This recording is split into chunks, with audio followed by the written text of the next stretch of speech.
Thank you so much for tuning in. Mr. Mitsubishi here. In today's video, we'll check out this. It's a beautiful cosmic blue SEL PHEV 2025 Canadian spec, and we'll check out this vehicle exterior, interior. This one has black interior, 7 seats. We're gonna pop the hood, check out the engine bay. We're gonna also check the second row seats just to see how they can be adjusted, and we'll also check out the back, the third row, see 3 ways how it can be flipped. So we will flip and use. So we will cover a lot of information in this video, but first we're gonna do just a visual sort of like check on it, how beautiful it looks, and then we'll do the rest. So somebody actually messaged me this morning from Australia asking about some accessories, and they said they bought the cosmic blue PHEV in Australia by looking at my videos and everything else. So I hope that they're helpful if you're trying to decide which way you want to go.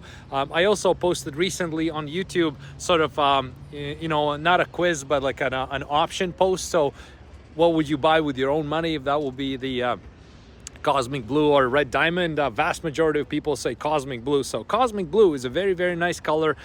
In the shade it looks almost black, but in the summertime, or like it is right now in the fall when we have nice direct sunlight, look how nice and pearly it looks. It looks really, really cool. It has this nice blue coming out, and overall I really like this color because it plays really nicely together with all the chrome that we have on the vehicle. This dynamic shield right here, and all this lower bumper part, the 20-inch polished aluminum wheels, this chrome around the windows and the roof rails. It just looks really, really cool.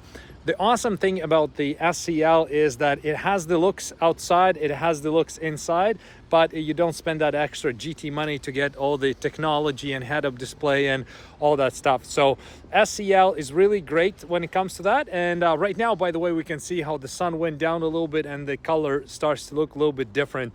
I really, really like this cosmic blue, and looks awesome with some accessories as well. So this vehicle has not been pre-delivery inspected yet. We will do so shortly. Then we'll finish it off with some accessories and it'll look even better. So, but now this is how it looks. I really like it. I like how this EV badge looks as well. So one thing I wanted to show you on the back here, that's something we get on these Canadian Outlanders, and you don't get them on US and Australia versions. So it's this super all-wheel control badge right here. I do sell these in my accessory website, mrmitsubishi.ca. I ship to US, Canada, Australia, everywhere. You can place that order right there and put that sticker on the tailgate. So that's a badge of honor that you have this super all-wheel control. Now let's start with maybe popping the hood, and then we'll see how we look there, and then we'll check out the rest of the vehicle.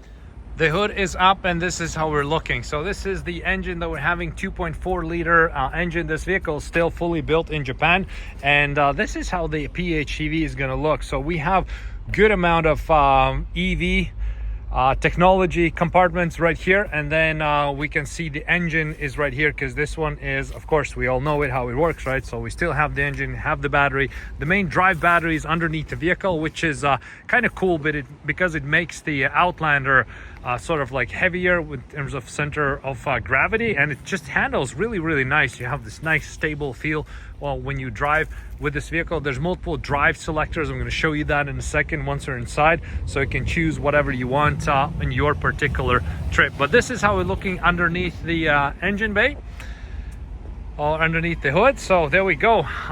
Still we have just a prop rod. You don't have the shocks, anything like that. A little bit old school approach, but there's also cost associated to everything. We don't open the hood all that much, so that's okay, just like a prop rod. So there we go, that's the hood for us. Let's check out the interior now. If we want to get in a vehicle, we can lock and unlock with pressing this button. We can see how the mirrors fold down. If we lock the vehicle, we press it, it unlocks and folds back up. So this is how we're looking. As we open the door, we can see this nice diamond stitched pattern with gray stitching. It looks very cool, very luxurious. I'm really, really big fan of this diamond stitched that Mitsubishi has. And as we open the door, we can see we have these aluminum buttons here and this nice piano gloss finishing on the vehicle. And this one being SEL, what a lot of people find a helpful option is that you have 2 memory positions for the driver and also for the passenger right here. So you do have that part. And like I said, a lot of people Appreciate that option a lot. So inside, it feels really good, nice, spacious. We have a good amount of space in here. We're not lacking of any space at all. And in a second here, I'll show you a little bit more about the second row, how you can adjust the seats. It's a 60-40 split. We have all that part. So the key is same as the Outlander key. I kind of wish that the PHEV will get a little bit different design for the key, but you know, maybe that's coming in some future years, but not quite yet. So right now we still have the same key as the gas Outlander. We start the vehicle and we have two screens. We have the main driver screen right here, and we have also the secondary screen. So with the secondary screen, we can just see a lot of like audio menu, you know, all that kind of information. The map, the navigation is a TomTom built-in navigation. Keep in mind that you don't have head-up display in this. If you would buy a GT top of the line, you'd have head-up display, and then TomTom navigation would project your info right on the windshield. It's kind of cool to have this. So nice, good, big 12.3 inch screen right here, and we can change it in different ways to have, you know, different view options. We can see how the battery and engine is going to engage. It's kind of really cool. See, it even shows you what kind of wheels you have. I really like it. And if you're doing regenerative braking or normal braking, it'll also show you the brake bar. See, I press the brake right now and the light comes on. So it's kind of neat to have all these options. So for the EV, couple things. So we have the drive selector right here, always defaults to normal. Then you also have the power, eco, and the tarmac, and then gravel, snow, and mud mode as well. So you can switch between whatever you want. Always defaults to normal after you turn the vehicle off and then on again. But if you want to squeeze every ounce of economy out of it, you can use the eco. The power is going to be like sports mode, and the tarmac is going to be also like sports mode, but a little bit like less so, like the power. If you have the PHEV or you're going for a test drive, I recommend you try the power. It's such an awesome way to go about it. So this one, of course, has heated seats, heated steering wheel. We have that on the SEL. Nice big panoramic sunroof as well. So we can open up that shade here just to get a little bit more extra light. I absolutely love the fall we have in Canada. Look at the nice trees that we have. Leaves are all, you know, coloring like this. Looks really, really cool. So, okay, let's check out the second row. I want to show you a few things about it there. So on the second row, actually one nice thing that we have heated seats now for the second row, and we can adjust all our climate settings here as well. So we can increase, decrease the temperature, and we have heated seats here and there. So middle part, no, but just those two. Pretty cool luxury option. So in terms of how the seats can be adjusted, so you can slide them forwards and backwards. I'm gonna pause the video real quick, and then I'll shift them a little bit just to show you. Okay, there we go. So this part and that part adjust separately, and also you can recline them.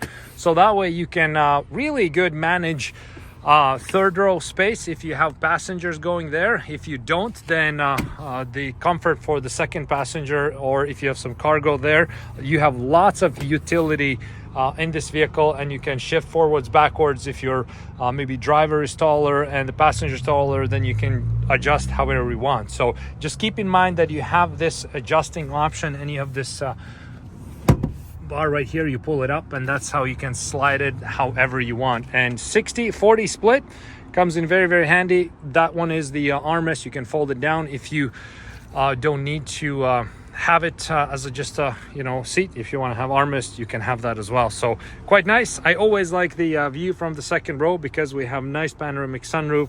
We have absolutely awesome pockets for all the stuff that you might want in a trip or going around. Anyways, we also put rubber mats in these, so these are huge hits here in Canada. Everybody likes them. So now let's check out the trunk. And you can open it a few ways. My favorite way is with kick motion like this. We do the kick motion, it opens up the trunk, and that shows us the third row option right here. So when it comes to third row on the trunk space, there's, like I said, three ways what we can do with the seat. It can be upright like this, then you can have your stuff put right here, and then you also have these nice hooks here for the grocery bags. I absolutely love this option on a daily basis. So convenient. You just tie your stuff there, nothing is going to shift around. So number two option is you can actually fold this down like this, and then you have a little bit more utility in terms of, like, you know, putting your grocery bags or your gym bags, whatever you would have, put on here and over there. And then the third option is you can completely flip it like this. Got to be flat, so you have to remove everything that's here, and then you can flip it flat. So I'm gonna pause the video real quick. It's hard to do with one hand. I'll remove this, flip it, and then we'll show you how it looks. There you go. So this is how we're looking if we have completely flat bottom here, and then now you can use a lot on the flat surface.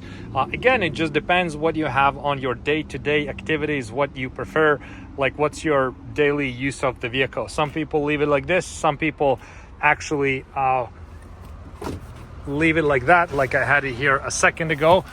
Some people leave the back open. I always leave it like this. I kind of like that I can put my stuff here. It's not gonna slide all over the place, and if I need to, I have extra space right here. So by the way, underneath here we have tire sealant, so we don't have spare tire with PHEV, and same thing with the only Outlander, but you have the tire sealant right there. I've made a video on how to use it.